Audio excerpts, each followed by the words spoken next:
Donc j'avais obtenu les plans de la première souris de Doug Engelbart, mais ça ne nous intéressait pas de la copier avec un potentiomètre. Le problème du potentiomètre, c'est qu'une fois qu'on arrive en bouteille, il faut faire un truc pour se retrouver dans une zone de travail. Donc la première souris qu'on a construite, mais c'était je crois en 72-73, avait un système optique qu'on avait eu l'occasion d'utiliser avec le projet de l'OMS. Donc là, on voit des barres blanches et noires qui étaient lues, comme elles le sont actuellement dans presque toutes les souris, par une photodiode. Alors, simplement la construction, il fallait encore beaucoup de circuits intégrés, c'était pas très élégant.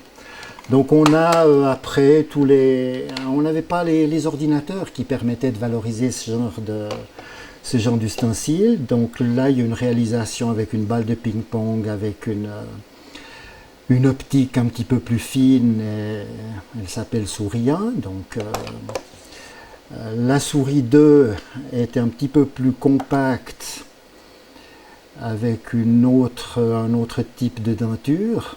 Ça a tout à coup basculé en 77 quand Niklaus Wirth est revenu des États-Unis, où il a eu l'occasion d'utiliser des souris chez Xerox PARC. Il avait envie de construire une machine graphique. Il est venu nous voir, sachant qu'on avait fait des prototypes de souris, en disant « J'aurais besoin de souris, est-ce que vous pouvez nous les fabriquer ?»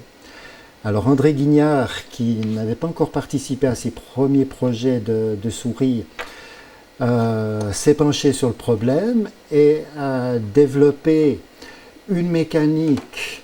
Les premiers prototypes étaient usinés. Le problème, c'est d'entraîner cette roue codeuse en face des photodiodes et de faire en sorte qu'il y ait des efforts de fonction minimum. Il fallait aussi développer une possibilité de faire une petite série. Donc là, il y avait le moule de la partie mécanique.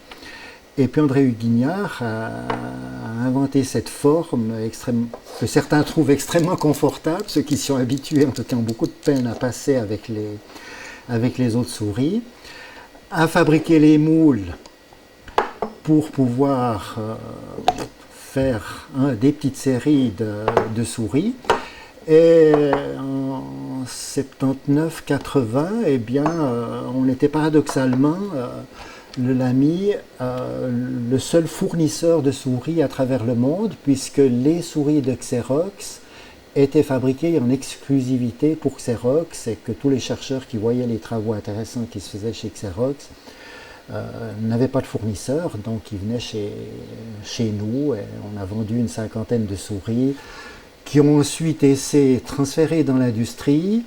DEPRA, dans la vallée de Joux, a commencé à copier notre mécanique, a ensuite fait faire des moules pour la coque et pour la partie mécanique. Logitech s'est mis à vendre ses souris qui avaient des gros défauts mécaniques. DEPRA ne sentait pas l'évolution du marché, donc c'est à ce moment-là que Logitech s'est mis à fabriquer ses propres souris avec le succès qu'on connaît. Alors une chose qui nous a fait très plaisir,